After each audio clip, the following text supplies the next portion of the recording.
Around the NFL podcast. Celebrate good times. Come on. Welcome back to another edition of the Around the NFL podcast. My name is Dan Hanzus, and I am joined by a room filled with heroes. Oh my God, supersized with heroes. Marc Sessler, Chris Wesseling, Gregg Rosenthal, and from, oh my God, NFL Network's own Andrew Siciliano. Hi, guys. That's Money with the voice, right? That's Matt Money. Yeah, that's right. He has, hands down, the best voice here. That's a bold statement. Hands down. If I had his voice, I wouldn't be working. I would be at home. Countryside place in Italy, all the way to the direct TV in the Red Zone channel. Yes, a little town outside Palermo. That was me. Trebia, actually, and I made it all the way here.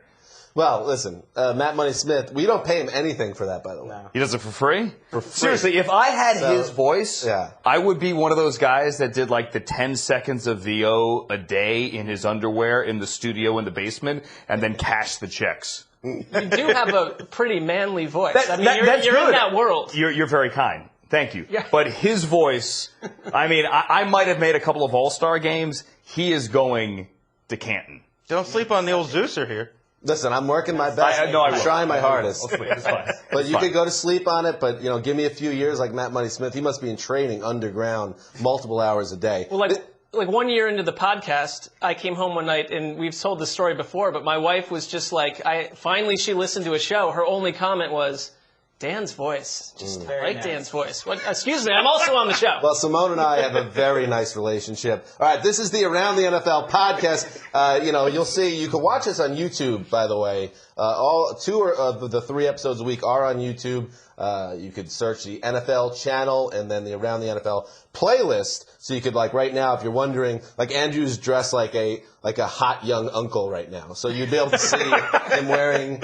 I didn't realize that we were actually on camera. Yeah. So we're dressed. Wes is wearing his Homer Simpson outfit. It's just always the same polo shirt every day. Hey, by the way, we do have 3 shades of blue of the NFL Network Nike dry fit. I wear all there are 3 different shades. Sessler demanded it. It's the only thing Sessler's ever asked for from the company that he got right away. I didn't get the black. There's a delay on anything else you asked for. This is our big Week 1 preview show. First of all, tonight the season begins. Of course, the Patriots and the Steelers. But we also have 15 games after that because, Greg, there are 32 teams, and you divide that in half, 16 games. Bang, nailed it. So we're going to get into each of the Sunday games. We're going to preview all those, and that is the big chunk of the show. But we got some news to get to, and of course, we're also going to play we're going to mix in a little one of our favorite games, What's More Likely. Andrew's going to be hanging out with us for the top of the show today. Andrew, who is, by the way, the host of Around the NFL, the TV show. It's a little confusing. I don't know who came up with all this, but we are Around the NFL. Rosenthal was on the TV version today. Oh, my God. Yeah. Well, buried the lead. Good job, Andrew. And he brought jokes. Did a great job. He brought jokes. It was great because it was Greg. We're going to get into Greg's QB index also today, and it was Greg versus Solly Wilcots. Yes. And Wilcots? Am I right? Yes. Former NFL player versus not former NFL player. He spent. Well, they were smart to keep us apart. I was in the newsroom. He's in the studio. Because if you put me next to him, I can be a little intimidating. Maybe be an unfair matchup. Sure. Put it this way: for the first half of the segment, Solomon was looking at Greg like, "You never played a down in your life." The funny thing is, that's actually true. Yeah. But I thought you made some good points. We'll get into the QB index. And I did we posted on Twitter images and video of this, and someone said that you looked so tan that you had rolled in some Doritos. I don't have a choice in that. I did get a lot of comments on the tan. Are you now? Should I tell them to back it off? Well, you get the free haircuts. You're throwing people under the bus here. People that you love. What did I do? I don't know. Well, not to go too deep inside the makeup room, which is a great show, by the way. If you were to have a show with just the makeup room here, that would be the best show here. But different makeup artists can give you more of a tan than others. Everyone has kind of. Okay. That's true. That's too inside baseball there. But it's all part of the whole synergy. I mean, Around the NFL, the show, we're going to be trying to be a little more part of it. They're talking about our content more. It's great to have Andrew here. It's like it's all coming together, this NFL. It's one big mishpucha. Bottom line, the boss looked relatively foxy on this show. I thought so, and he made some relevant points, so a home run. Behind the glass, we have the great TD wearing his red Arsenal jacket. I'm plugged into football. Whoa. Isn't that Man U? Manchester United, sir. Get it right. Get it right. That's the badge. You would be a Man U fan. You said Man U? Hey, Man United, Seahawks, I got it all. Yeah. I'm all about. Oh wow, that's Chief bad. bandwagon jumper. You're only allowed to root for EPL teams that are owned by NFL. There we go. I'm all about Man City because I'm mad for it. That's right. So why don't we do some news, buddy? All right, excited. A new news animation. Let's do it in 3, 2. Look at that. Wow. All right, this is the news portion of the podcast, and we have it's extension mania on the eve of a new season. We'll start with Eli Manning, the New York Giants quarterback. NFL media insider Ian Rappaport reported Thursday that Manning and the Giants are close to finalizing a 4-year, $84 million extension that could be signed as soon as Friday.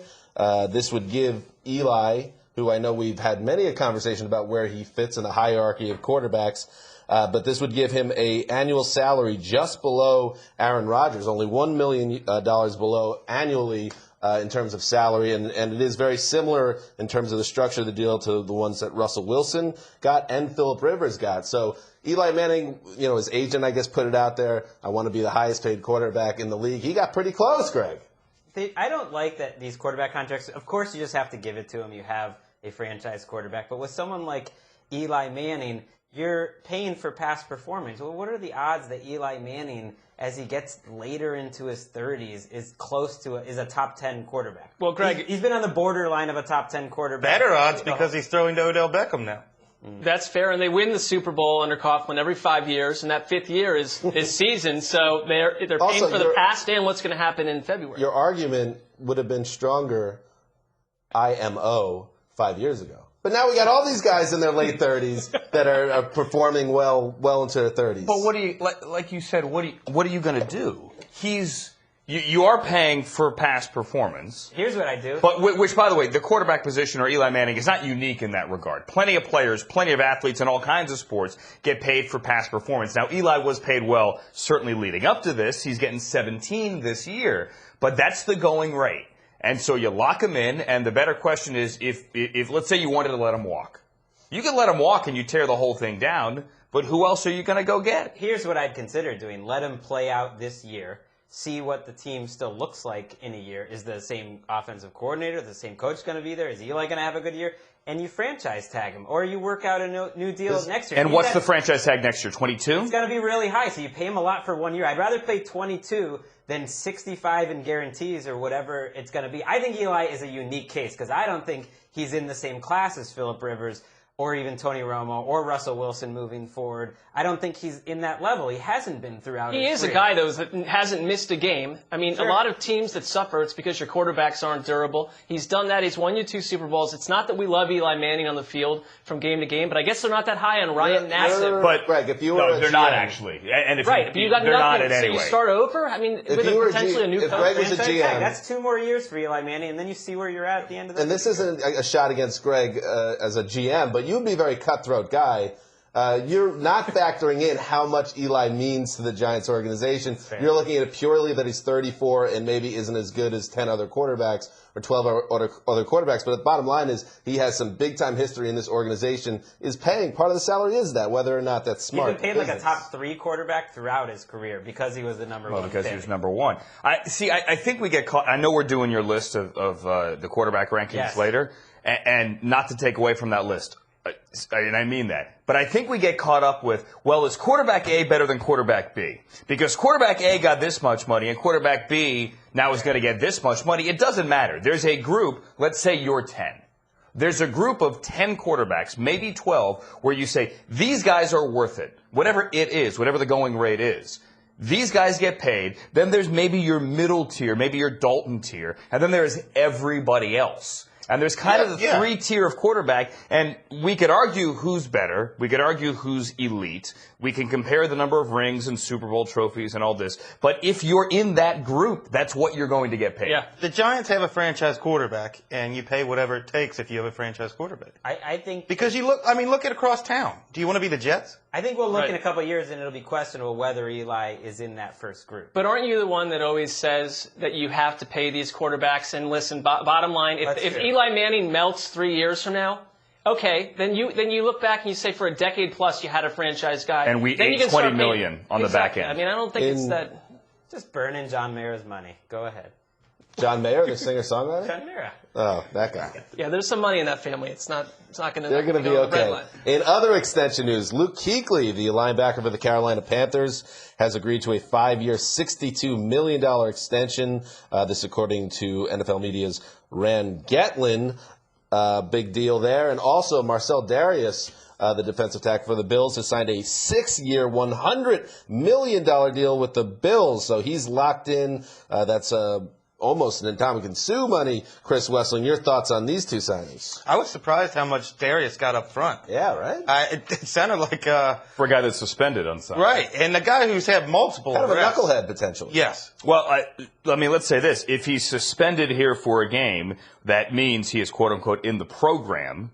That means that there is a possibility with another test, and again, I'm not trying to get into his business nor breach the confidentiality of that program, but he could be looking potentially with another misstep at another suspension. So clearly the Bills are comfortable giving him that money. I don't even know if they're comfortable. I think Gregg's made this point before. When Rex comes into your building, he gets the general manager to do things for him. That is absolutely true. And I don't think he wants to enter the season with Marcel Darius all hacked off at him. And as great as their defensive line is, Mario Williams paid a lot of money as he gets further into that contract. We'll see how long he's there. Sure. Kyle Williams is in his mid-30s. He's still great, but he's not the guy you're giving. Rex thinks they're going to win a Super Bowl now.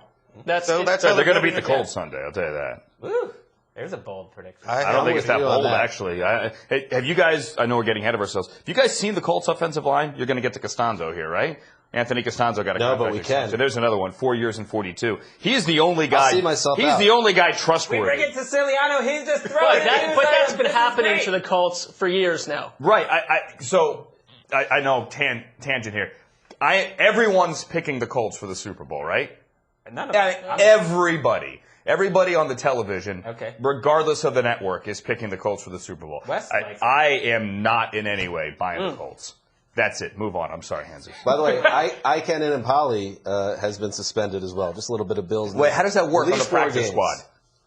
Punch Gino. You're not allowed to play, but you're suspended anyway. Actually, that's been a fantastic way to be suspended because normally you'd be losing game checks. In the practice squad, you get paid like what? With $6,500 a week or something like that. We call that the Ray Farmer suspension. I think you get like a 20% discount for Uber or something. Something crazy. All right, and definitely overtied. Finally in the news, Cam Chancellor, the Seahawks star safety, has been holding out, wants a new deal. Pete Carroll told reporters on Wednesday that he won't be playing in Sunday's opener against the Rams.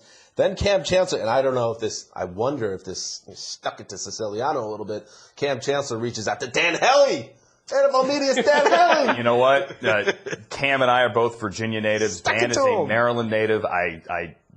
You know what? Dan got the scoop. All right, so Dan Hellie starts texting with Cam Chancellor, who has not been speaking to the media a lot about this. And Cam tells Hellie that the two sides are less than $1 million apart. He doesn't want new money. He just wants some money moved from 17 to 16. And just like in advance. And he says that this whole thing should never have gotten this far. He calls it petty. So Cam Chancellor, not in the mix. Mark, how big a loss is that for the Legion of Boom?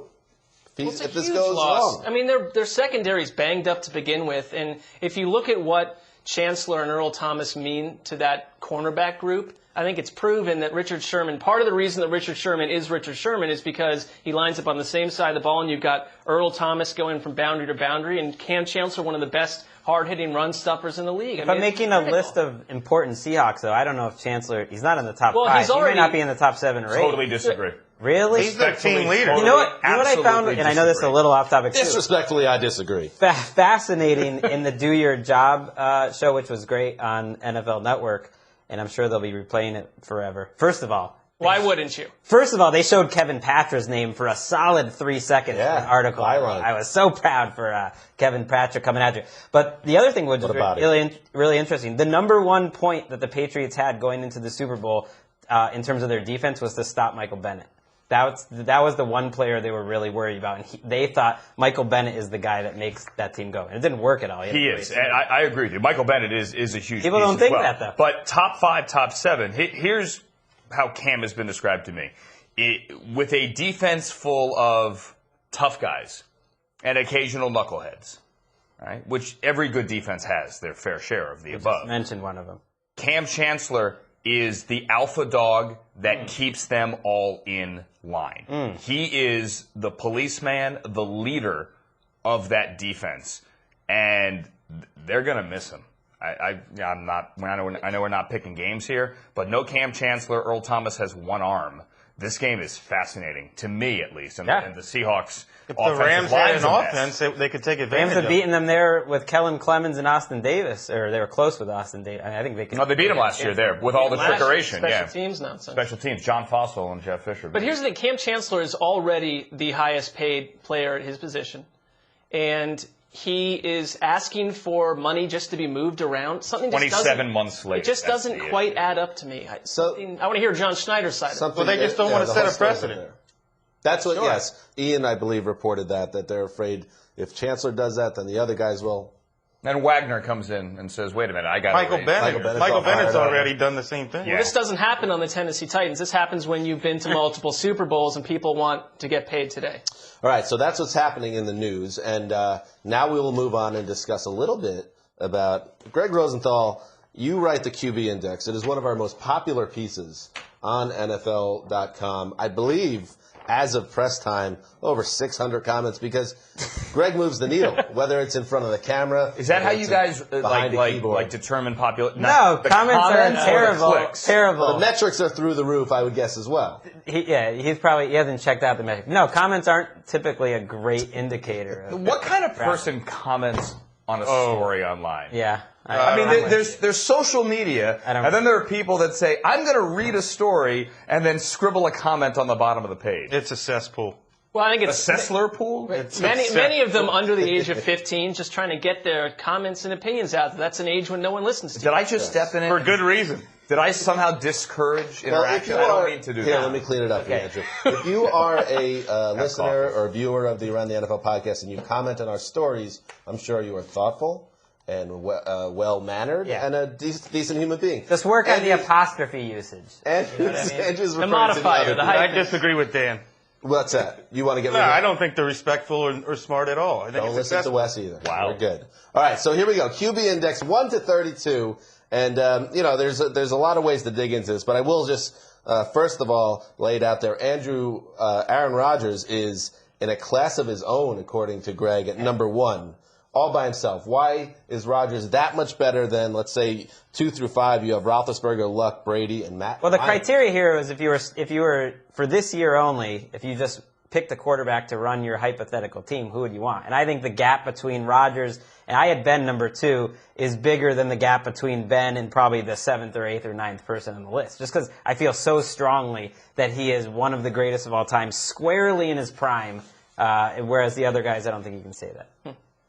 I think Andrew Luck at his best can be as good as Aaron Rodgers. Maybe he'll pull that off this year. I think the fall off after Brady and again. Well, Greg is head over heels Twitter-pated for Matt Ryan, apparently. This is ridiculous. Well, I'm predicting a good season, essentially. I think he quietly was amazing last year. And it's where you are right now. It's not a career referendum or any of that. No. Yeah, exactly. It's not. Peyton Manning is down at number 10, and that's what we talked about with Solomon Wilcots on the show. And all he did was list a bunch of accomplishments. I was like, well, that's not it. If you would really rather have Peyton Manning this year than Matt Ryan, I don't know. That's crazy. I watch Andrew and Baldy's takedown of Peyton. Exactly. Well, yeah, let's get to that because we had Brian Baldinger on what's today? I've lost track of days. It was during the week. I don't even know what day it is anymore. But earlier this week, we looked at some tape. The genesis of this was, well, I'll tell you this. I had 3 different former NFL players. All had different degrees of success, but 3 guys who played in the league, all last week, say to me, unsolicited, oh my Lord, did you just see that throw that Peyton made? This is during a preseason game. Right. It was the Niners game a couple of weeks ago, and they all unsolicited say, oh my, he can't throw. I can think of 2 or 3 those were their words, not mine. Yeah, the one to Demaryius Thomas where he had him open for the touchdown. One of the out routes, which I believe was also to Thomas. I mean, this preseason, Solomon was talking about, he couldn't drive the ball last year because his leg was injured. His leg's healthy. That was the last month. He cannot drag it. He cannot drive the ball right now. No, he can't. He pulled the quad on the scramble in San Diego in December. Then down the stretch, they said he couldn't push off. I'm willing to accept that. Sure. Who am I to bury Peyton Manning? I'm not going to do that. But again, those 3 different players looked at 3 different plays unsolicited and said, wow, he can't throw. Another one was a dig. It was a 7-yard dig, and he threw it at the guy's knees. Everyone has bad days, including in the preseason. And when he gets to the regular season, I still think, I asked you about the stats on the air, Greg, he is a 3,500-yard, 30-plus touchdown guy because that's the way modern offenses go, and he can still do that. But are you asking me, do I think he's going to the Super Bowl? I don't, because I don't see him getting to January and this team still winning. I just don't. The other factor, too, that you're talking about where we are right now, it's going to take more than the next couple of days for Peyton Manning to learn this offense. He did not look completely comfortable running the show in the preseason. But I think he'll get it. I think he'll get it. But he had the same offense other than the first couple weeks in Denver when he came to the Broncos and Mike McCoy blew it up and said, forget it, we're going back to what he knows, and they surged down the stretch. So you wait till he's 39 years old to change the offense. That, to me, is perilous because you got to get out to a good start if you're the Broncos. One thing that Greg said, both in your piece, I believe you called him a supercharged Chad Pennington. And a rich man's Well, Chad no, in the piece was Yes, supercharged. in the piece. Then he went to rich man's Chad Pennington.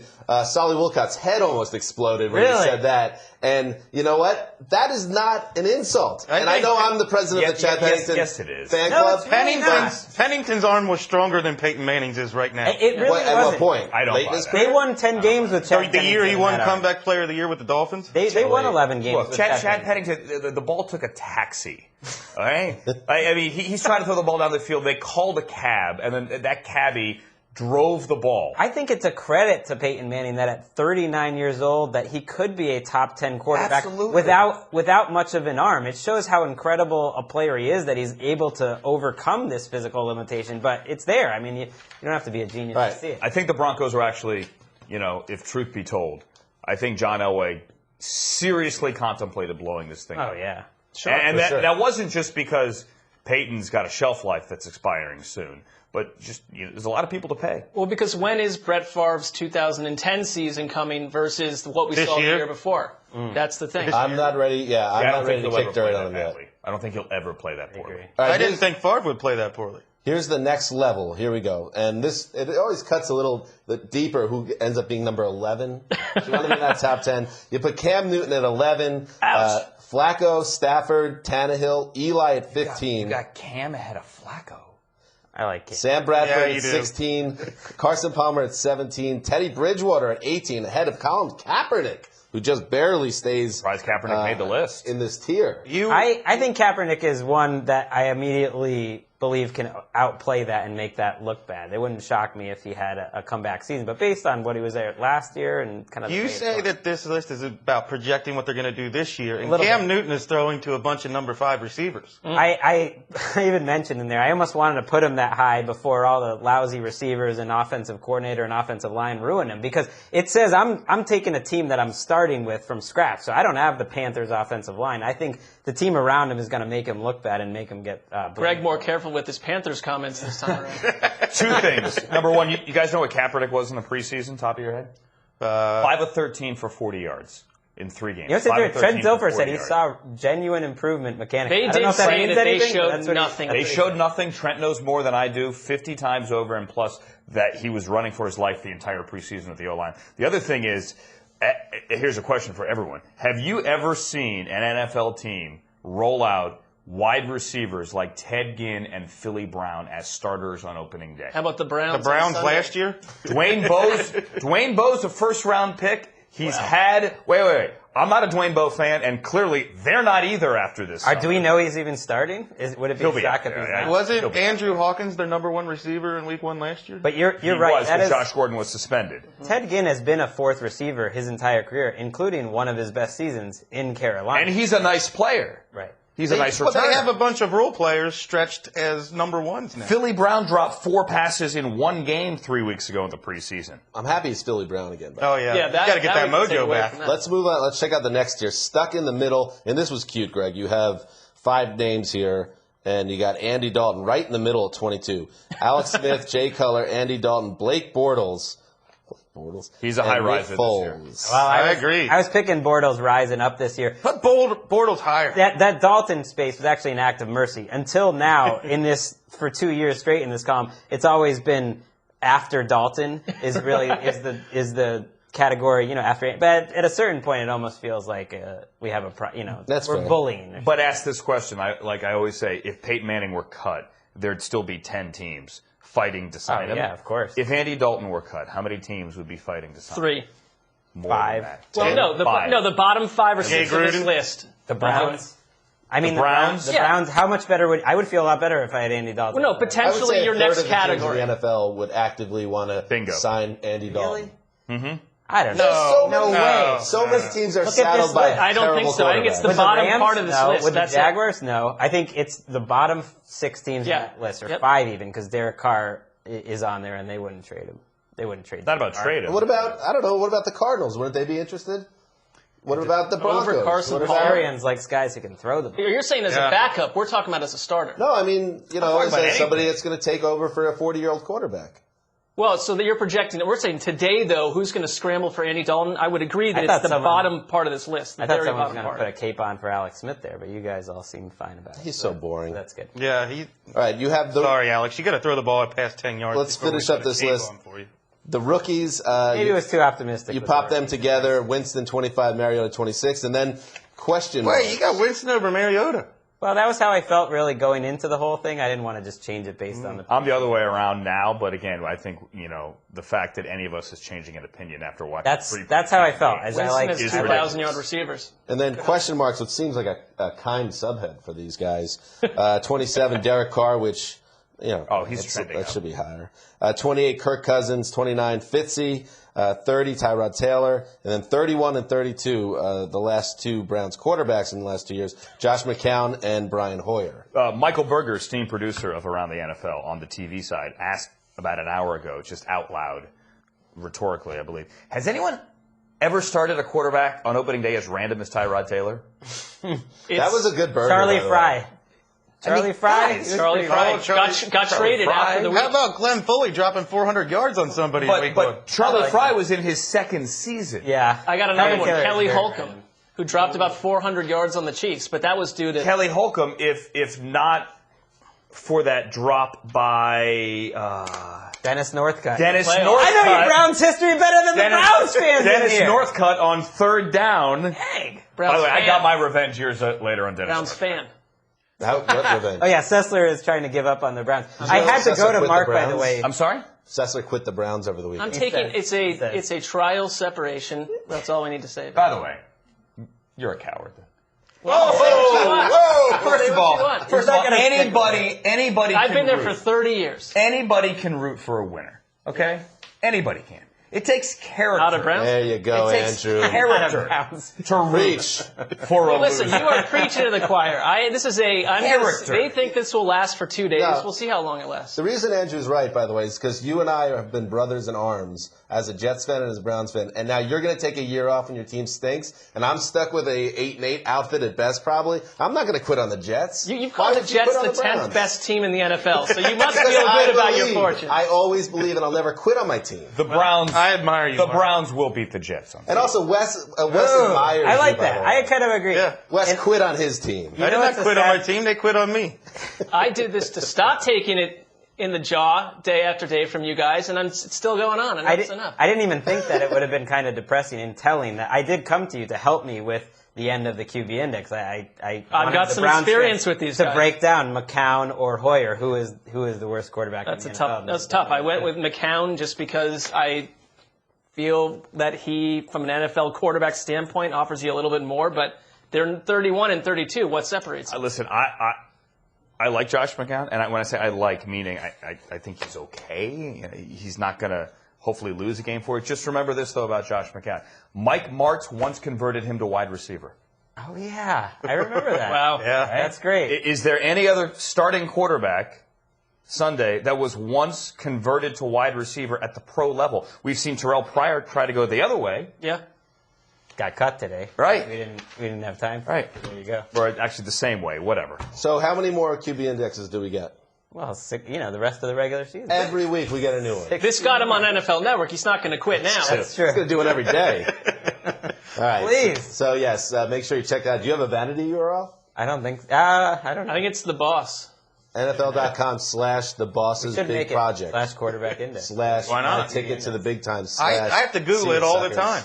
I think the vanity URL would be a good idea. Hanzus, I noticed you threw that in there. I don't understand your It's a little tech bit of- terms. Vanity URL? little bit, like It's digital talk. When I do long forms like the Ohio River Office, it's just NFL.com/Ohio River Offense. Yeah, you make a special name. I got for it. so That's not. NFL.com/pain rankings. You might remember that summer series I'm learning. done by the old Zeuser. The old Zeus. All right, Andrew Siciliano, thank you very much for joining us. You are the host of Around the NFL, which is on 5 days a week. It is on 5 days a week. It is 6 p.m. Eastern Time, Monday, Tuesday, Wednesday, Friday. It is 2 p.m. Eastern Time on Thursday. It's a lot of Thursday programming, Right. around the game. And can I get in a plug for Sunday? Please. Okay. Do it. Hi. DirecTV, NFL Sunday Ticket, the Red Zone channel, now entering its 11th season on Sunday. This is like having Wow. Tony Romo on the phone. Remember that? Right. Except Didn't matter what question we asked, it all came back. Except this is 5'7", non-athletic Tony Romo. Tony Romo was like, I got an uncle. He never could watch TV, and he told me that now that I have DirecTV. Did he do that for you guys? Yeah, he had a nice little spiel. There is an art, by the way. I'm wasting all your time. No. For the athlete pitch man who's doing the satellite tour and doing 50 of these things, there is an art of working that copy in when you could tell the host has no interest in getting there. Yeah. That's an art. You did it. That's an art. Peyton is the king. If you're going to get paid $50 million, I'd learn that art too. I mixed a cupcake and a brownie. Oh, look at I'm calling it a crownie. Isn't that awesome? All right, so Andrew, thank you very much for joining us, and hopefully you'll be back on soon. And who knows, maybe we'll be sitting next to you on the network, all of us together hosting. Well, I hope you guys Five-way can. hosting scenario. Except what do you think about that? My set for Around the NFL on Stage 4 has no seating. So you guys, like Rosenthal was today, have to be in a wall like Max Henry. Oh, that's right. Yes. That's one of your Yes. the hook. Romantic. I looked The taller hook, that if you way. will. You look taller. Yeah. Great. Try me on that stage. Nice max headroom drop. Yeah. All right, thank you, Andrew. Good night now. All right, so as Andrew leaves, we will throw it to Thursday night, by the way. Greg and Wes hanging around, working late. Mark and I not around, but you guys gave us a little recap of the big season opener. Steelers Patriots. Get to it, boys. All right, thanks, Dan. Let's tack on some time to this show, and we're going to preview all the games a little later. But this is going to be the longest show in Around the NFL podcast history, and you know what? It's worth it because we had a great kickoff game. Good, great atmosphere there in Foxborough. Two great performances by the quarterbacks, and the Patriots come out on top in a game that on the field felt very familiar to me. 28-21. Chris Wesseling, you're here with me. Just the two of us. What were your big takeaways after you watched this game to start? The Steelers should shut up. They talked all week about jamming Rob Gronkowski at the line of scrimmage and blew coverages against him all game and had people like, what was the guy's name? George Gervin, I believe? No, wait, that's an Iceman, NBA George star. Gervin? That was an NBA star. Some linebacker who's not even in the regular rotation covering him one-on-one at the goal line and got abused. They had no prayer of stopping Gronkowski. Well, he was wide open a couple times, too, where they just weren't lined up right, and Chris Collinsworth pointed it out. That happened a lot throughout the game, not just when the Patriots were in the hurry-up, which is like always effective. The second Brady went to that in the first quarter, that's when they got their first touchdown. They weren't lining up correctly. It looked like a poorly coached team, and it's interesting to think about. I talked about, I wonder what the difference of Dick LeBeau leaving is going to be. Not good on the opener. Well, I don't think that their defense played much better last year, but it's a problem. I don't see the Steelers as a contender with this secondary unless they get some infusion of talent they're not good enough on defense. Well, Do they have a pass rush? They were playing Tom Brady. They were playing against an offensive line with, 3 rookie starters? Yeah. On the interior, and didn't get much of a pass rush. Very interesting how Belichick rotated the Patriots' offensive line throughout the night. But we're burying the lead here, which is that Tom Brady had 4 touchdowns after a rough preseason. Forget the preseason. I don't know why I cared at all about that. Looked very sharp. And Rob Gronkowski reminded me, I don't know why I need this reminder, but that he is one of the most dominant players in the NFL, one of the most dominant tight ends in history. And in a way, he's just as important as Brady. Because if you don't have one of them, they're not going to win the Super Bowl. They're not a true title contender. But with him out there, he's the difference maker. He's the offensive version of J.J. Watt. I mean, he's that kind of built in a lab kind of player. And he's already 5th on the all-time list for career tight end touchdowns, and he's 26 years old. Well, Bill Belichick pointed it out when he was asked what's the difference between the teams that lost in the playoffs in 2011 through 2013 and the team that won it in 2014. He said it came down to 2 factors. Our defense primarily being more consistent, and number 2, Gronk's availability. If Gronk is available, Belichick and Brady can figure out the rest. Although they did, and this is why it was familiar to me as a Patriots fan. We had a totally random, unknown running back having a big game. Although not random if you listen to Chris Wesseling on the podcast a couple days ago saying play him in your fantasy league. He was in my starting lineup. Dion Lewis goes over 100 yards from scrimmage. He has already set his single season high in yards from scrimmage. And he looked good. He was elusive, broke a lot of tackles after the catch. And I think he's that Kevin Falk, Danny Woodhead, Shane Vereen guy. That's asking a lot, but he did look great. I mean, for a guy He looked better than Vereen. He's barely played in the NFL. He was drafted in 2011. He hasn't had a snap in 2 seasons. And he didn't play when he was on the Eagles. Was out of the league last year, freely available to a lot of teams. The Colts cut him. His movement was terrific, and it seems like he really picked up where to go in the passing game and does those option routes. Chip block like Kevin Falk. There you go. And it's all about the option routes. If you're smart enough to pick up what Tom Brady wants you to do, you can get a lot of yards in that offense. Oh, I think he's going to play a huge role all year. So that was familiar to me, the random running back. And then you have Gronk, of course. You have Tom Brady just going absolutely crazy before the game with them giving him a huge raucous ovation. That was familiar, but a little bit of an edge tonight. And then the bend but don't break defense. Defense didn't really look that good. You said the Steelers aren't a contender, with their secondary, but it's not like the Patriots secondary looked much better. They gave up 464 yards, 350 through the air to Roethlisberger. But after a while, it's just a skill they have is that they give up yards, but they don't give up a ton of points. They also have, on paper, what should be a good front 7. It hurt that Dominique Easley went out with a hip injury early and didn't return. That did not look good. He looked great in the preseason. That could be a big loss. I noticed Jabal Sheard had a very good game, and I think that was a good signing, but the rest of their front 7 didn't particularly play well. Malcolm Butler tried as hard as he could against Antonio Brown. Yeah, he did. It didn't work out Antonio well. Brown, everybody knows he's got this 33 consecutive games with 5 receptions and 50 yards. He now has 12 consecutive games with 70 receptions and 7 receptions and 70 yards. Pretty impressive player. I was surprised as a Patriots fan how relatively easy this game was. There were moments where Pittsburgh had a chance to get back in there. They didn't convert when they were inside the 10-yard line. They missed shot a couple themselves field in the goals. foot. Scobie missed the 2 field goals, and then Darius Hayward-Bay's lack of awareness basically cost him an easy touchdown when his foot was on the end zone line, and it didn't have to be there. They could have had a lot more points. But I was surprised how easily the Patriots moved the ball. Maybe that said more about the Steelers' defense. I mean, it had a special feel to it with Brady out there. They're chanting, "Where is Roger?" That's probably the part of the night that I'm going to remember the most, the Patriots fans asking, "Where is Roger Goodell?" Of course, he was at home watching the game. But it feels like more of the same, that you get an opening night victory. They're 1-0. Steelers are 0-1. And the Patriots move on to what will be a tougher game, I think, in Buffalo next week. Much tougher. That's it for Chris and I. We're the Thursday night crew. We're going to send it over to Dan and everyone else, including ourselves. But in the meantime, you guys can take a listen to some of the Around the NFL crew's highlights from the preseason. Come at the number one. Come at the number one. The Tampa Bay Buccaneers offense is toxic for fantasy purposes. Can any of these Panthers catch a pass? It's wide receiver Martavis Bryant smoking that sticky icky. Are you still a Browns fan? They're testing my patience. Can you pull over? Get off my back! Dan will go along with anything if it's going to make the podcast good. It's like soft tissue summer. But a, quote, significant gap remains in negotiations. Learn to be pros. I am a pro. Excellent work behind the glass, TD and the entire team.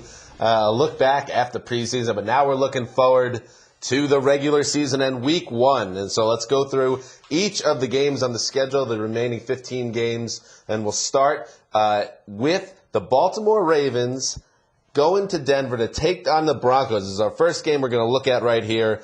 And, 2 playoff teams of a year ago. And Marc Sessler, what should we be looking for here? Well, a call back to our quarterback conversation. I didn't realize this is what I asked, but it's what I asked, and I'm going to ask it again. Is Peyton Manning a threat to produce a Favre circa 2010 campaign, and will we see a little bit of that right now, or do we still buy into this guy? I think if you watched Brian Baltimore this week, it's very likely that I think it's likely we are going to see a Favre 2010 campaign. I don't trust Peyton Manning. But we're just talking about this game, though, right? We're not talking about in this game Manning's specifically, no. But I mean, against the Ravens, we're going to find out right away what's going on. Yeah, you got Doomerville and Suggs coming off the edge. Can Peyton Manning move? Okay, I don't know how good this Ravens defense is going to be. Should be okay. Just because Peyton Manning might struggle this year and not be as good as he was, I don't think he's going to I don't think he could ever have a disastrous season like you're talking about that Brett Favre had, because he doesn't make the mental mistakes. At very worst, he's going to limit mistakes and just kind of keep the ball going. Like, he's not going to be worse than Alex Smith. It's just not going to happen. You know what I mean? That Favre was a disaster. I don't know why. I don't agree with that. Let's talk about the game, though, guys. He was pretty good. We keep on talking about Peyton Manning's season. Well, he's got to play in this game. Why do you think the Ravens' defense isn't good? I think they're okay. I mean, the secondary's fine. The safety position is pretty average. A really good defense last year, and now they have Jimmy Smith healthy. I don't know. They seem like they'll be better to me. On the flip side, though, Joe Flacco with an offense that does not have a lot of weapons right now. I do like Mark Trestman as a coordinator, but Denver's defense, I think we all believe in. They could be fantastic. And this is going to be a tough matchup. The last 2 opening days for Flacco are the 2 times in his career he's thrown 60 passes. They've got to get off that trend in week 1. And they will, because they're not going to have the ball that long. I mean, Wade Phillips comes into teams, and he takes them from 25th to 2nd. The Broncos are already a top 5 defense, and I think they're a top 2 or 3 in terms of just pure talent. And I think it's going to be a very tough matchup. I know the Ravens like their offensive line, but they did not look particularly good in the preseason. They have a new coordinator. I don't think they can count on the running game as much. I think it's a very tough matchup for the Ravens offense. I'll say this: a lot of people, and there's a lot of doubt in this room about Peyton Manning. But we all picked the Broncos to take care of business in week 1 here. Where's the speed element in the Ravens offense? It's on injured. It's in San Francisco. Yeah, Torrey Smith. And it's on the bench with Brashad Perriman. Yeah, I don't trust them to move the ball against the defense that I think has a shot to knock off the Seahawks as the best. Mark Aiken was like a poor man's Matthew Slater in New England, and now he's a starting wide receiver for the Baltimore. Let's move on to the Sunday night game. We'll jump around a little bit here. The New York Giants will head to Big D to face the Cowboys. Wes, what are you seeing here? Is this going to be a game where a lot of points are scored? I don't know. I think it could be, because I don't trust the Giants' defense at all. You've got, I guess the matchup I want to pay attention to is Dallas's backfield between Joseph Randle, Lance Dunbar, Darren McFadden versus a Giants defense that just, to me, looks like could be the worst in the NFL. I'd be concerned if I'm a Cowboys fan and they don't come out in this game and look very good on offense. Probably better than they're going to look in most games, to be honest. Because what is special about New York's defense? Name one guy.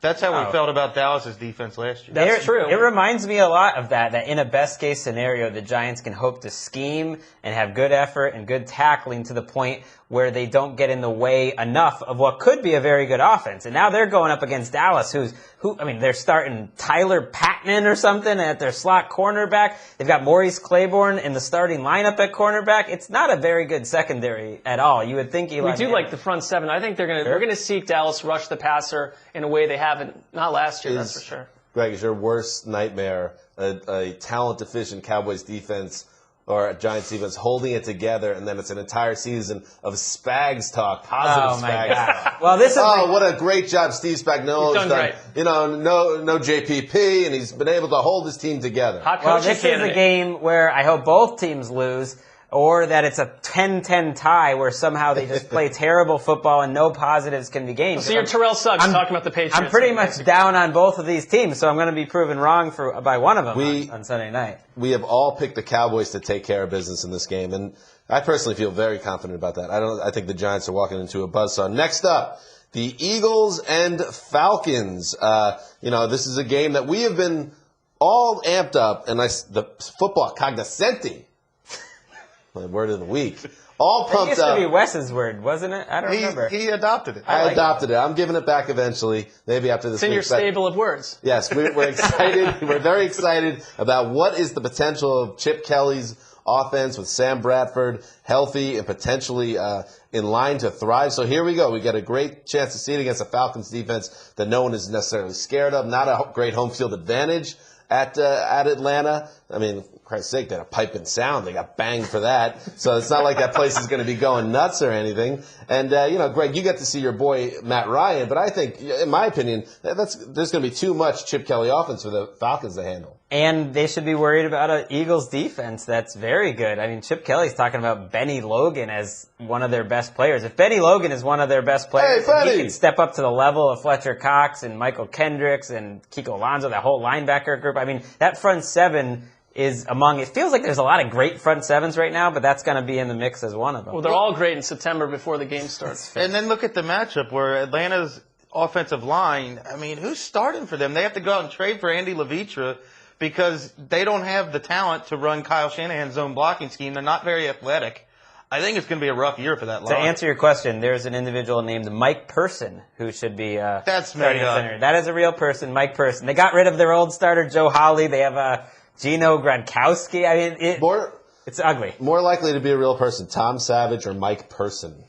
Well, we know Tom Savage. They've hidden that ghost away on IR. It is interesting, right at the point where we started to consider Savage might be a corporeal entity, whatever it is, that then he disappears for the year. One thing, Shanahan took the Cleveland Browns with Brian Hoyer to a 7-4 record. Suddenly you have Julio Jones and Matt Ryan. The line is not as good, but I'm not writing the Falcons offense off on any level. Mark, it's Julio Jones.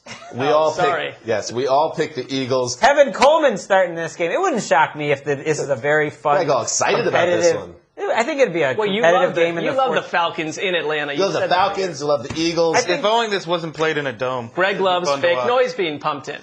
By the way, 3 games so far. We've all picked the same winners. That's going to change soon. As soon as right now, the Indianapolis Colts are going to Buffalo, to Orchard Park, the Rex Ryan premiere with the Bills. And Greg, to me, this has all the markings of a Rex situation where he gets super hyper amped up and pumped up, wins the game. Afterwards, after the games, he's mouthing off about we're going to the playoffs and then we're better than the 85 Bears. This team's better than any other team out there. That's what's coming, right, Greg? I think it is coming, absolutely. And I think one part of this game we haven't talked about all is what a great matchup for Tyrod Taylor to come out there in week 1. The receivers are healthy again. I know they haven't worked out much together, but this is not a very good Colts defense, not a healthy Colts defense. I don't think they can rush the passer. I think it's a perfect matchup for Tyrod Taylor to do what he's going to do, which is throw 7-yard passes to guys who can break tackles like Sammy Watkins and Percy Harvin and Charles Clay and run around a little bit and get enough points, and the Bills are going to win this game. A bunch of guys that haven't practiced in a month. I like that, Greg. That was very good. By the way, Mark and Connor Orr both picked the Colts. Of course, by the way, I should say Greg is not picking anything. Greg has compromised the podcast and his relationship with the guys that work for him by not he's on picking NFL Network now. He doesn't need to be a part of it. That's true. I forgot about that. Why the Colts, Mark? Well, because I had trouble with this one, but when I have trouble with a game, who's the best quarterback? And that's where I went. Andrew Luck. And Taylor? Listen, by the way, it's not like Andrew Luck had a good offensive line the last couple years or a very good defense. They've done this going on year after year. They won 11 games in all 3 of his seasons. And Buffalo took Green Bay down at home last year. You got to note that. It's going to be a tough game, but I give it to the Colts. You know what Buffalo's move is? To win a September game early that gets everyone overly excited. Fitzpatrick over the Patriots. E.J. Manuel with the last-minute win. I mean, they do this every year. This is that win. 2004 Patriots? Pretty much every... 31-0 I feel like the Bills do this every year. All right, let's take a little break now. Let's introduce TD. We're in a little segment for our preview shows. We love playing this game. It's going to come back. Let's do it. All right, let's do it right now. Could have been better. What's more likely? Dan, you're up. All right, here we go. The New York Giants give up at least 450 yards on defense against the Cowboys, or Tyrod Taylor has a 3-turnover meltdown against the Colts. What's more likely? I say Tyrod Taylor turns the ball over 3 times. Really? Yeah. What makes you think that Tyrod Taylor's great at keeping the ball in his own hands? Well, he's playing the Colts, who have a mediocre to poor defense. I don't think they've really been great at forcing turnovers. It's a nice matchup. They're going to run the ball a lot. And the other option seems like a slam dunk. Giants defense, one of the worst in the league, facing a very good Cowboys offense. Someone should point out to the rest of the country that the Colts aren't playing the Patriots every game on their schedule. Like, their defense isn't that bad. Yeah, the Patriots just make them look bad a couple of times. Tyrod Taylor hasn't started a game since he played Andrew Luck in college. So it's possible that if you roll him out into an NFL setting week 1, that he's going to make some mistakes no matter what the defense is doing. And I can see it happening. Who won that college game? Andrew Luck dropped a bomb on him. I was just hoping. They won like 45-17 or I'm actually impressed you knew that. I had no idea. I'll just say this. If you're somebody that likes to pick games as well, wait till Tyrod Taylor hits the road and then take the other team in a tough road venue. All right. That's all. I like the Bills. I can pick some games I want. Bills are going to win. I said pick, Mark. Let's move I'm on. listening. Who took Next the Colts up. out of you guys? Wes? I picked the Bills to win. I like it. Their defense swarms to the ball when they play in that stadium. All right, moving on. The Green Bay Packers head to Soldier Field to face the Bears. And while you would think that, yes, it's exciting when the Chicago gets to crowd their stadium and get pumped up, we know what happens when the Bears face Aaron Rodgers. It's a total bloodbath, isn't it, Mark? Yeah, because 10 of Aaron Rodgers' touchdowns last season came against the Bears. A quarter of his touchdowns. A quarter of his touchdowns. And I look at this team and I say, is there any reason for hope in Chicago at all? That was my question for the season preview. I'm asking it again because I want a real answer. In this game? In this game, I think, honestly, we open up with this game and we're going to see what the Bears are because they're going to have to play tough teams in their own division all season long. I don't trust their defense on any level. I could see a bloodbath in this scenario. And on offense, you've got Jay Cutler running the show. So we're going to find out real fast what the Bears are. I don't think we're going to be surprised. Let me throw this just out there. I know everyone's down on Jay Cutler, and rightfully so.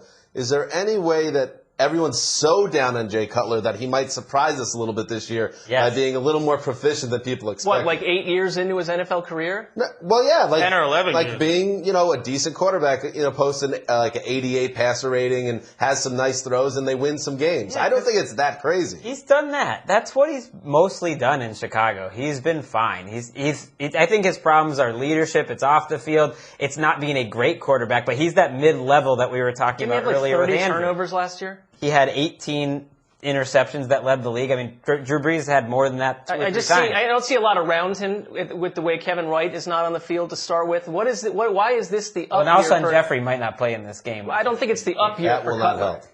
No Alshon Jeffrey potentially. Of course, we know no Kevin White. Brandon Marshall's in New York. So this could be a big year for Martellus Bennett. He's going to have a big game for them to have any chance. Next up.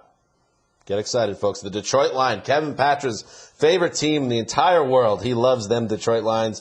They head to San Diego to face the Chargers. And Chris Wesseling, you are high on the Lions. Are they going to go into San Diego and win a game? I think they are. I think the Lions are the better team. And the question I want to know, the Chargers draft Melvin Gordon a round higher than the Lions draft Amir Abdullah. Abdullah really outplays him in the preseason. Which team has the advantage at running back in this game between the two rookies?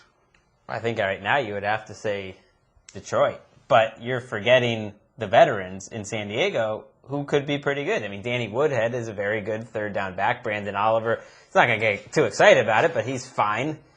throw Donald Brown out there. He's still on the team. Get ready, Donald. Yeah, I mean, if you're asking which of the two rookies, and you want to go on what we've seen in August, which is, precarious, but Melvin Gordon did not look like a first-round pick. We know that. I like Oliver a lot more than some others do. I like Oliver, too, and I think early in the year he could see more carries than Melvin. I'm excited about this one. I haven't really done It's a good game. the assignments yet, but these are two teams that I think could be playoff teams, be frisky. I think the Chargers are going to win this game. I don't know. Now I don't care. We don't care who you think's going to win, Greg. Because you left us. What does it matter? I can say who you pick think whatever I want. You don't get to pick games anymore. That's it. You're out. Greg is realizing right about now that he has absolutely stepped in it because he's going to be hearing from Dan for 17 weeks. It's better than better than the alternative. I like Mark's idea where maybe we just put a bag on Greg's head during these segments. Well, it was like a woolen cap that goes like a robber over your entire face. You're not part of the segment. By the way, Wes, you and I are the only ones that think the Lions are going to win on the road in this game. Big injury for the Chargers, too. Ladarius Green has a concussion, which is big because Antonio Gates is suspended. That could come back to haunt I'm the really Chargers. curious how the Chargers' offense is going to look. I am a general optimist, but their offensive line was terrible in the preseason. It's a lot of new pieces. They could take a little while to get out of the gates. Next up, let's head to Glendale, Arizona, which is, an outlying suburb of Phoenix. Thank you. We learned that last winter. Yeah, we've been there. That's it. That's all I have for this game. Next up, the Arizona Cardinals will open their season against the New Orleans Saints. And for me, I want to see what this Saints offense is going to look like. We talked about it. They beefed up. They're getting stronger. They're trying to, on some level, build a little bit of a bully. They get C.J. Spiller in town. We got Mark Ingram, Kerry Robinson. Maybe Drew Brees throws less, or maybe not. Maybe Drew Brees ends up throwing 40 passes in this game. For all we know, it's still Drew Brees. Wes, do you think that there's a chance we may all just get sucked in and they're going to still throw the ball a lot and Drew Brees still throws for 5,000 yards? I don't think he's going to throw for 5,000. I think they're going to run the ball more than they have in the past. But that doesn't mean they're going to be like Tony Romo last year where he only throws for 3,700 yards.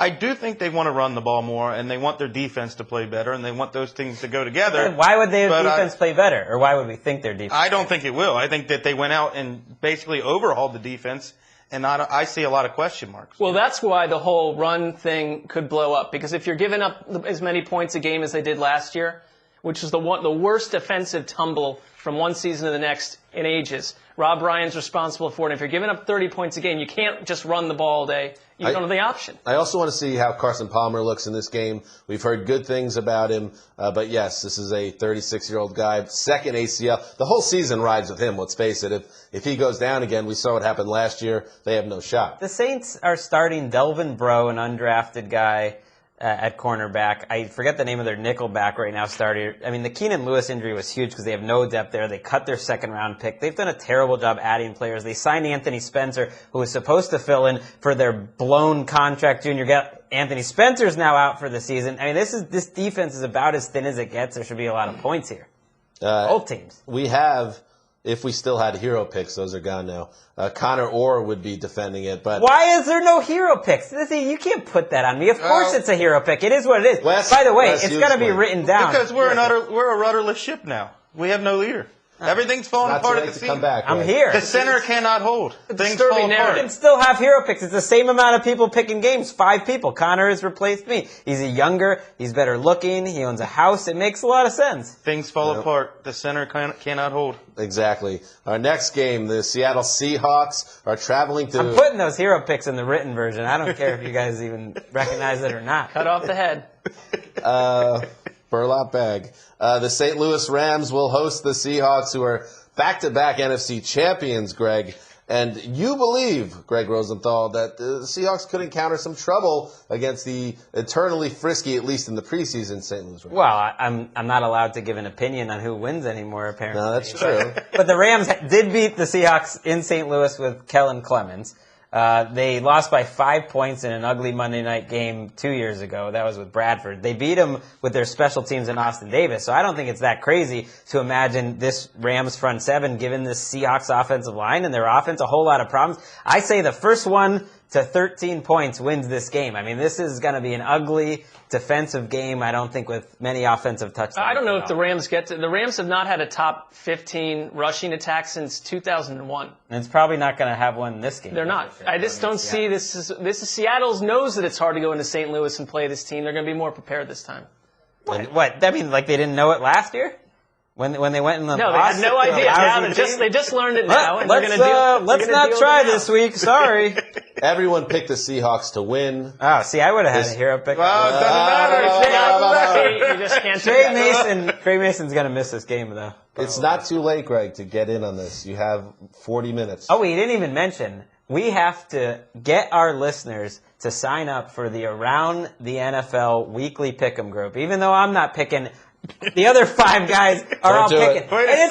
It's a cool engagement. It's a cool thing. You know, whatever fan wins, we will send you a sandwich in the mail. How about that? Listen, maybe we'll come up with a better prize. At the very least, Greg, you should buy the sandwich. Of course. All right. I'll take the charity money and put it for I think you underestimated how hurt we all are by this. You're not hurt. Yeah, very hurt. All right, let's play it again, TD. Another round. Here we go. America's favorite. More likely. Greg. What's more likely? The New Orleans Saints and Cardinals combined for 80 points on Sunday, or Jay Cutler gets booed at home in Chicago. Cutler gets booed. I mean, doesn't he get booed every game? Wait, if they announce the offensive starters, isn't he going to get booed? we'll know this by 10 a.m. Pacific time. Hindsight, I guess my vision of a 50 to 45, Cardinals Saints game skewed. I thought it was somewhat even, but you might be right. The Cutler thing is every single Bears fan I know loathes Jay Cutler. Yeah. All right, you guys are jerks. Well, no, I mean, I don't know. Are the Cardinals going to be like a high-octane offense? I'm not even sold on that. I think any team playing the I do. I think the Cardinals are going to be a high-octane The Cardinals' offense. defense is not giving up 35 to 45 points. Oh, I think they could. They've got Greg hates the Cardinals' defense this year. They've got one average to above average player in their front seven, Calais Campbell. Name the other one. Who were all these great players they had in their front seven last year when they were shutting everyone down? I don't know. They got a couple.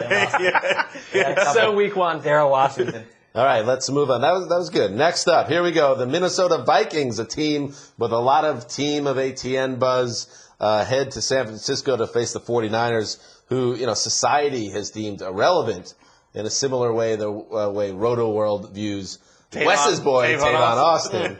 So my question is to you, Marc Sessler. Are we really, getting down on the 49ers unfairly here? They can win a game at home against the Vikings. Come on now, right? Any home team in a primetime game, I think, gets points. For me, though, the question I want is, what do you expect from Adrian Peterson in this game? We haven't seen him in a year plus. He's the difference here. It's a great nightcap to a great, week of matchups. I love this one because the late game Monday you're not night. Really sure about what these teams are going to be. I know we like the Vikings, but we haven't seen this version of the Vikings. Year 2, Bridgewater, Peterson back in the mix. I feel like we know who Adrian Peterson is. We don't know who the 49ers front seven is anymore. I mean, this used to be a brutal matchup for running backs playing the 49ers. But outside of Navarro Bowman, who really scares you? Minnesota is missing its starting center and its right tackle. That does, in fact, that's going to impact what they can do. And Bowman, please. Upset of the week for the 49ers that Ahmad Brooks is playing in this game. After the charges that went against him and everything that's happened in San Francisco, I was stunned that they are waiting to see what officially happens and they didn't get rid of him. But to Dan's point, what if the Niners, right, and we've written them off, everyone says, forget these guys, and the Vikings are this NFC preseason darling. If you open up the year by taking them down in week 1, well, we realize we don't know anything. 49ers could be better than we thought. Vikings could be worse. Then they're right in the middle. By the way, I'll give you an answer. Adrian Peterson, 27 carries for 112 yards and 1 touchdown. Wow, okay. That's kind of a letdown. A little bit. Really? But, Yards per carry. Yeah, the yards per carry is not great, but he's warming up. He's a heavy workload. That's how I see it. Going for $3 bills. Whoa. Now that's it. Mark, you took the Vikings, as did Connor Orr and Kevin Patra. Wes and I are very lockstep so far in these picks. And that is a sandwich wager. Oh, Wes versus the old Zeuser. That's right. For go get you my lunch. You guys took the Niners. We did. We took the Niners. I feel like Tom Sula is going to. Nice. He's got a nice surprise waiting to spring on the Vikings. There's a Monday headline. Tom Sula, favorite for Coach of the Year. Next up. 1 week. That'll be off Monday. Winners and losers. Next up, this does not happen too often, so this is kind of neat, to use a 1970s word. The Marcus Mariota-led Tennessee Titans, the number 2 overall pick, take on Jameis Winston, the number 1 overall pick, and the Tampa Bay Buccaneers. Chris Wesseling, our first look at both of these quarterbacks. You excited? I am. I'm more excited for Mariota than Winston just because I have no faith in the Bucs offensive line. I just don't. But my question is, remember 3 years ago when the Redskins slow played the entire NFL in the preseason and basically hid their offense in RG3's rookie year? Tasty. Are the Titans slow playing the entire NFL? Are they going to run Chip Kelly's offense? Because they talked about it before they drafted Marcus Mariota. They were already building an offense to emulate the Eagles and the Dolphins. I think I'd like to see some chip offense out here. I did hear, and I forget who it was, by someone who was covering that team closely, that they're not showing anything where Mariota was on the move in the preseason, and that is going to be a big part of their offense based on watching them in practice. Someone on their defense today also said that they basically, even if they used a lot of their playbook this week, it wouldn't even be close to what they possess. That there must be something else. Weird. There that must would be a bad something coaching else. staff. If Well, they were no, like, but yep, use it all on But how about this? people. If you practice nothing at all in games, so maybe you roll out a large. In general game planning, you don't use your whole playbook anyways. You only use a portion of your plays, so it's not that crazy. Right. I think that Jameis Winston is the one I'm more excited to see because there's a little bit of everything with him. Some of it's bad, some of it's good. It's all you like watching entertaining. bad quarterback play? I forgot. No, I mean, I'm just saying he makes some crazy. Austin Davis is like your bumper sticker. I think he's going to be bad in an overly aggressive way, that he's never going to give up on plays and he's going to have confidence. He's like Cutler. Yeah.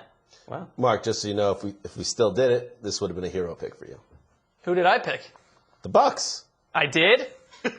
I'm just realizing this now. He's appalled. this is back to our, for longtime listeners. Well, let's roll Mark with it. Is often surprised by his own. Let's go Tampa Bay. definitely in Take a care of different business. And that's not a crazy pick. I would guess they're favored in this game. It's not. There was a lot of multitasking today. I don't even remember. It's in Tampa. That's not a crazy pick at all. All right, let's move on to, this is a game that doesn't get me too excited, but listen, what are you going to do? Really? I was going to assign myself this for 1 p.m. I guess no one Good idea. wants it. The Carolina Panthers head to Jacksonville to take on the Jaguars. And to me, if I'm looking for storylines to watch this game, it's a big test for both the quarterbacks getting out of the gate. Of course, we've talked about Newton has all these problems we talked about earlier in the show. Has a bunch of number 5 receivers. And then Blake Bortles, who had a pretty miserable rookie season. We've a lot of good buzz that he might be able to turn around in year 2. But I'll tell you what, I need to see it on the field in regular season games that count. So this will be interesting to see how Bortles progresses, how Newton deals. Maybe I will assign it to you so you can see it. I'm just selling it. Bortles is That wasn't Dan's goal. Yeah. We in one of the 4,000 bold predictions we had to make this week. Yes. At this point, nothing even makes sense anymore. But I do remember writing down that Bortles would have 300 yards and 3 touchdowns and have everyone on fire about him after this week. Now, will it continue? No. But I do think that this offense for Carolina is going to give. You did remember that. That's good. Yeah, Carolina's offense is going to be a big issue. And they're going to Jaguars going to be on the field a lot more than they would in another game because Carolina's going to do a bunch of 3-and-outs. I was shocked that we all picked the Jaguars in this game. That is weird. The fan consensus, which is what all the people that log on to NFL.com have the Panthers winning. So we go all against the fans, which I always feel good about. Greg would have picked the Panthers. I can feel him about to say that. I like the He's Jags. big on the Jags this year. I like the Jags. Give him the bag. Next up, the Miami Dolphins. They head to FedEx Field or wherever it is in Washington. That's right. Is that correct? I know my state. The Dolphins and the Washington Redskins. And Greg, listen, we're pumped up. I think we were talking about the Dolphins could have a top defense and a top offense. Are you excited about them? Not really. I mean, it's the Dolphins. Thanks for playing along. I mean, they're a mid-level team until they prove otherwise. And I do wonder, this is a game where everyone really does expect the Dolphins to win. I don't think it would be that crazy if the Redskins did it. Can Matt Jones and Alfred Morris start showing us that they're one of the best 1-2 punches in terms of backfields in the league, kind of control this game on the ground against this high-powered Dolphins defensive line? Wes is cracking up. I don't think that's so crazy. There's no Todd Gurley and Trey Mason. No, that's true. Alfred Morris, what, you have this weird thing against Alfred Morris. You're like, nope, hate those 1,300 yards every year. You add some Matt Jones to that, I think it's Alfred a pretty Morris nice couldn't start. catch a pass to save his life. Well, that's why you got his Matt yards per carry average is under 4 without RG3 in the lineup. You got Matt Jones in there to catch some passes. Big boy with some nice. I like Matt Jones. I think that Alfred Morris is going to be out of Washington next year. You want to talk about an onion hanger? Connor Orr picked the Redskins to win this game. The only one of the group who did. Wow. Good for Connor. You can call them onion hangers. Old onion hanger Orr. Connor's been drinking since roughly 7 a.m. Let's keep rolling with our next segment of What's More Likely. What's more likely? Wes, your turn. What's more likely? Cam Newton has fewer than 5 completions to Panthers wide receivers, or Kirk Cousins gets sacked at least 5 times by Ndamukong Suh and the Dolphins' defensive front. That's a frightening photo if you're watching on YouTube. A frightening photo of Kirk Cousins, which is affecting my decision making. It's a confusing one to me. My brain hurts because I'm thinking the receivers. I'm gonna go Kirk Cousins gets sacked 5 times against Miami because that seems like a solid over/under. I basically expect it. I know he gets rid of the ball quicker, but I'm with you because you got Ndamukong Suh, you got Cameron Wake, and you got a bad Redskins offensive line. Team. So you're saying, Cam, if it played out that way, it would be like a Cam 13 for 27 type performance. There's not a lot of completion. Where it's all to tight ends and running right, backs. let's say Olsen has 5 Their new wide receiver, Mike Tolbert. Yeah, they'll have a few backfield. I mean, I could totally see a 13 for 27 from Cam. If you ever start a cult, you're going to want this picture of Kirk Cousins, like, as your follower. Yeah. That guy looks like he's just ready to join a cult. He also looks like the guy from Team America. I don't know. World Police? Yes, I do remember that. I will say 5+ times Kirk Cousins will get buried in this game because there's no way he's finishing the season. He'll be hurt, and there'll be a couple. Earl Mitchell gets 4 of them. Not a good segment for Kirk. A shocking Week 1 performance by Mitchell. Bold prediction. All right, we got 3 more games. Next up, the Kansas City Chiefs take on our Hard Knocks boys, the Houston Texans. Mark, what are you watching for in this one? I'm watching to see if J.J. Watt can get an early jump on Defensive Player of the Year against a team that really honestly, look at Kansas City, Alex Smith. I understand we all know they didn't throw a touchdown last year to a wide receiver. Wait, what? Yeah, it's the thing. I thought you were supposed to get fined if you mentioned that. Well, fine me. But I just think this is the kind of game where this is a nice opportunity for Watt to get a big start against Alex Smith, one of the more dull quarterbacks on the planet. This is a nice opportunity to do your dishes or cut your grass on Sunday. Not getting your stop. juices going. Every Week 1 game is special. I don't like Dan disparaging the Panthers game. I don't like Wes disparaging. Greg doesn't like anyone saying anything negative about a game. Every Week game 1 is a special little flower in its own way. That's true. If I had to pick a game not to watch on Rewind all week next week, it's going to be this one. I would maybe agree with that qualification, but I'll try to watch them all. But Mark not only wants to watch this game, he chose it as his early game. I feel differently. Nerd. I feel differently. Why? Well, he's just like, Hoyer. Oh, it's Hoyer stuff. Oh, look, No, it's there. he didn't really say that. La I did Ravia not say that. Magnifico. You love Brian Hoyer because Greg you love is the creating Browns. a false narrative. No, I am making La up the Hoyer Ravia part, but Magnifico. it does kind of make sense that maybe that was what interested It does interest me because they're two very, to me, are they just 8-8 teams? Are they something more? I want to know.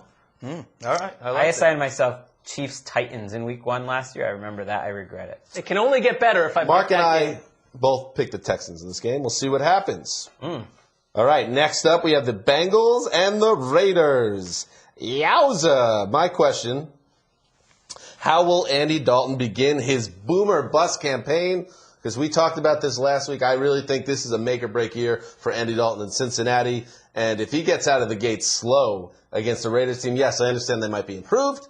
But if he gets out of the gate slow, has a bad game, and the Raiders steal a game against the Bengals, this could set the stage for some ugliness. Well, in the perception-wise, there wouldn't be a worse team to come out and drop an egg. Exactly. Well, the Browns maybe. Maybe the Browns. It's okay for me to say that, right? Well, it is, but Browns-Bengals is interdivision, and that's seen a little bit differently. Worse, I think. The Raiders, you go into Oakland, but you know what? The Raiders, I think they have a watchable defense like we talked about, and they aren't this automatic 2-14 team, and I think they could give Cincinnati some trouble, but the more talented team is Cincinnati. But Dalton has to show he can't just get in the way. Well, and we can see this this Bill Musgrave offense that no one's talking about for the first time. Is he running Chip's offense too? No, he's not. And I would be worried that Bill Musgrave holds back what is a more talented Raiders team. Wasn't he Philadelphia's quarterbacks coach last year? No, just more talented than last year's Raiders. I've had some Raiders fans tell me that there are going to be elements of Chip Kelly's offense. Maybe that's why they hired him. Well, it wasn't in Minnesota when he was coaching those boring Vikings offenses. Wes, that's for sure.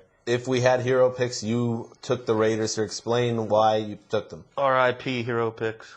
That's a shame. It's still a hero pick. You guys are insane. Tisk, tisk, tisk. I want to know why you picked the Raiders. Just tell us why you picked the Raiders. Bengals on the road, laying an egg. That's what they do. That is the least surprising pick. You do think, though, that Cincy, and I agree with you, has the vastly more talented offense here. Right, but upsets happen.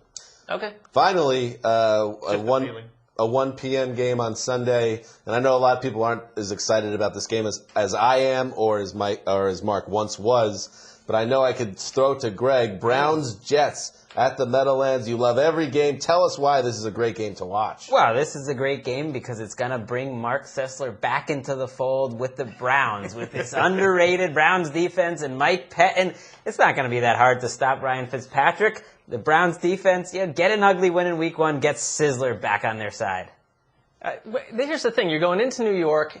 Cleveland could run the ball for 25 yards in this game against that defense. That's what they want to do. They can't throw. No Sheldon Richardson. Leonard Williams. By the way, Darrelle Revis and Antonio Cromartie going against Cleveland's wide receiver core. Cleveland has no pass-catching tight end. I don't like the matchup for Cleveland's offense on any level. I don't know. It's an odd number year. That's usually the year when Antonio Cromartie absolutely wastes money that the team gives him. I could totally see this game being 6-3 or 7-6 entering the fourth quarter. Sure. I do not think this is going to be a shootout. I'll put it that way. Well, but New York has. What is your level of confidence? Real. My P scale? No, it's a pretty easy week 1 matchup. You got the Browns at home on paper. How confident Put it this are you way: to as somebody that works for the NFL, I do get texts like 2 a week, especially during this time. There are people like, "Oh, who should I take in my suicide pool?" I think they call it a confidence pool now because society deems that suicide can't be said.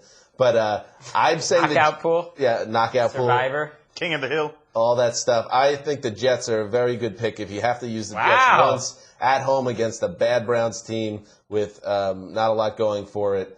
I'm very confident. That's the kiss. That's the worst advice that anyone's ever given on this show.